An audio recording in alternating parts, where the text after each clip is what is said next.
everyone, welcome back to my channel. My name is Michaela and today I'm going to be attempting to read 3 Emily Henry books in the space of 24 hours. I have read one Emily Henry book probably back in 2017. I am a booktube crone, for those of you who are not in the know. If you're new here, I'd love to have you as a subscriber. So when Emily Henry sort of reinvented herself as a new adult contemporary romance author, I was like all in, but I still haven't read any of the books. I own them, but I haven't read them. So I thought, what better way to kind of just challenge myself and be like, read all of these at once, why not? We'll check in periodically. Let me know in future reading vlogs if you would like me to do some sort of like B-roll and stuff. I'd rather just kind of cut to the point with you on this one because 3 books, 24 hours, can we do it? I think we can. I think I'm quietly kind of confident in my abilities. And because I'm a full-on psycho, I've decided to start this challenge at 6 p.m. at night because why not? Who needs sleep? The book that I'm going to start off with is You and Me on Vacation.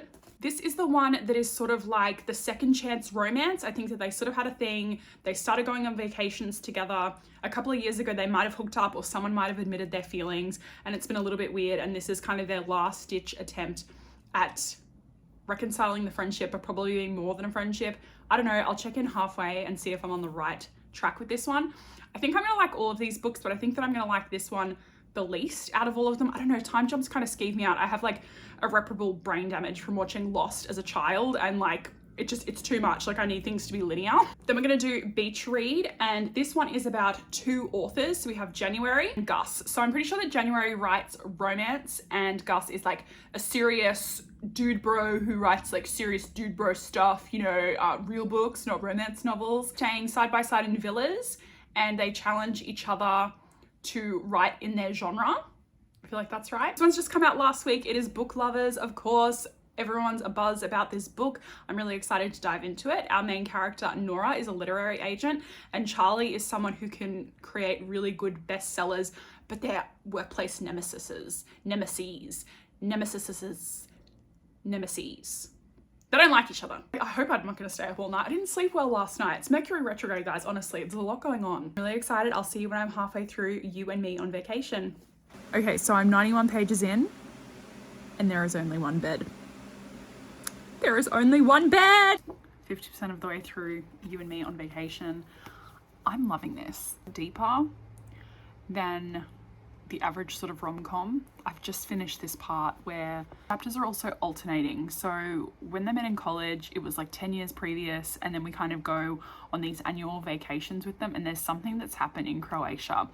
Croatia was a big defining moment in their friendship. They hadn't spoken for 2 years, and I just know that it's just like, it's gonna destroy me because the way that Emily Henry has written this, I'm going to be thinking about that story. You know, when you read a book and you're like, wow, that really fucked me up way more than I thought it was going to. And I think that this is going to be like that. Right, guys, so I am back after binge reading in about 11 hours. You and Me on Vacation, Beach Read, and Book Lovers. So I'm going to give you a little rundown of each of them. So I did start off with You and Me on Vacation, also known as People You Meet on Vacation. I did say that I was a little bit scared about this one having like a lost timeline, like all over the place. But you know what? We got through it. We got there in the end. It was fine. This book actually really affected me. And I'm gonna tell you why. Poppy and Alex met 12 years ago when they were starting college. They're both from these small towns in Ohio that are like side by side. It's like just say like North Ohio and South Ohio, just for reference sake. So Alex is the oldest in his family and Poppy is the youngest in her family. They have a real sort of different dynamic. Alex is quite serious. Poppy wants to see the world. She doesn't like her small town. She wants to get out of there. So of course they instantly become best friends when they are forced together to go home on a road trip. They meet on the first day of college and then it's just like they don't see each other for a long time, and then it's the end of semester and then they're driving home and she drives with Alex. Poppy works for a travel magazine and she hasn't seen Alex for 2 years since an incident occurred in Croatia. And can I just say that like when you find out what the incident is, I was like, is that it? Like, is that all? Like, I've done more with my best friend's brother. I'm cool with it, okay? If we want to get a trope recommendation on that one, that's, you know. Anyway, so Poppy sort of finds like this sneaky sort of way to reconnect with Alex after 2 years of not speaking, and it's an exploration of their relationships and going back and forth on vacations that they have had together and little moments that have sort of stitched them together to get them to this point. I really did like this one. I gave all of these books 5 stars. I thought I was going to like this one the least, but I probably like this one second best. So like it was like there's 3 books, like it's not that hard, Michaela. I read Beach Read. Beach Read was my favorite. This is about January, and she is an author with terrible writer's block. She kind of does chick lit stuff, and she moves into this lake house in Michigan. That's what really got me. It's not a beach, it's a fucking lake. She is next door to her college rival, Gus. Gus is a babe. I ride for Gus. I'll ride Gus. I think that the main thing that I've realized with a lot of Emily Henry books are that they're sort of sold to people as being these like romance, kind of like quick little contemporary reads. I would honestly put a lot of them into a more literary fiction, like women's fiction kind of basket.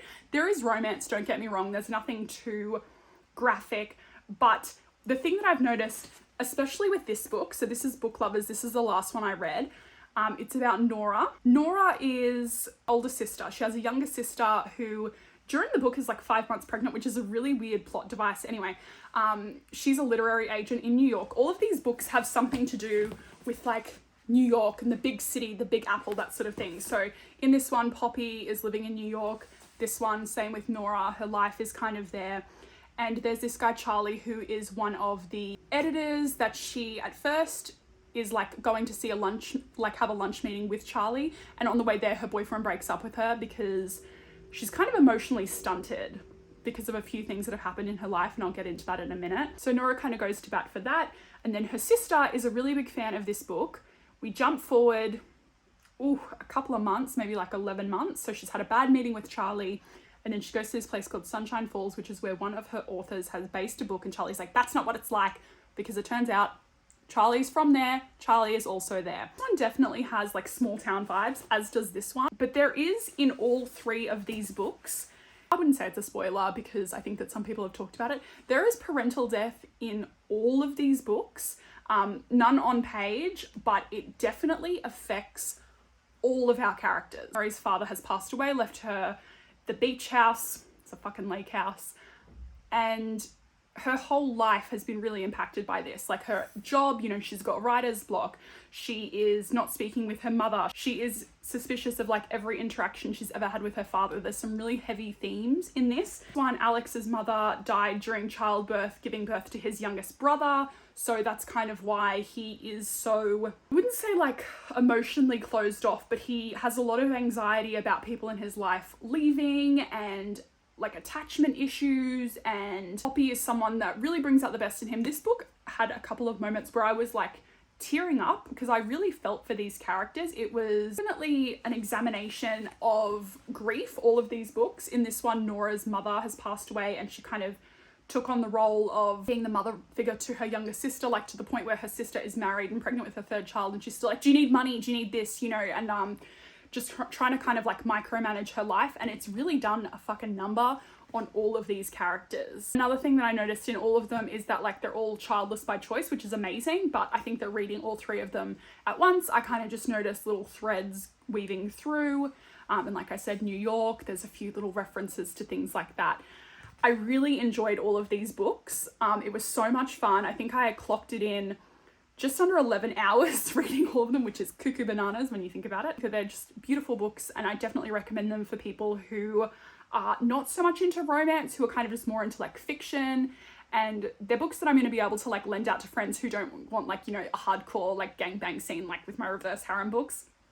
Boring friends, that's what I call them. Definitely went into these books thinking that my favorite was going to be, approached it as reading them all with fresh eyes. Like I wasn't, you know, like, oh wow, she's already said this. I was just like, I just felt a little bit frustrated, probably because I'm the younger sister.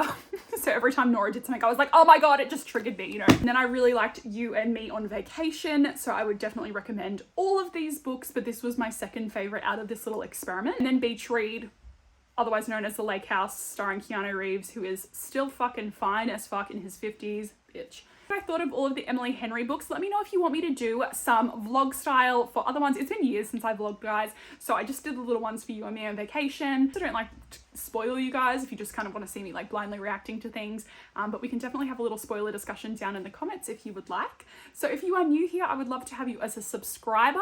Thank you so much for watching. I hope that you're having a wonderful day wherever you are in the world. Lots of love, hugs, and kisses. Mwah! Bye.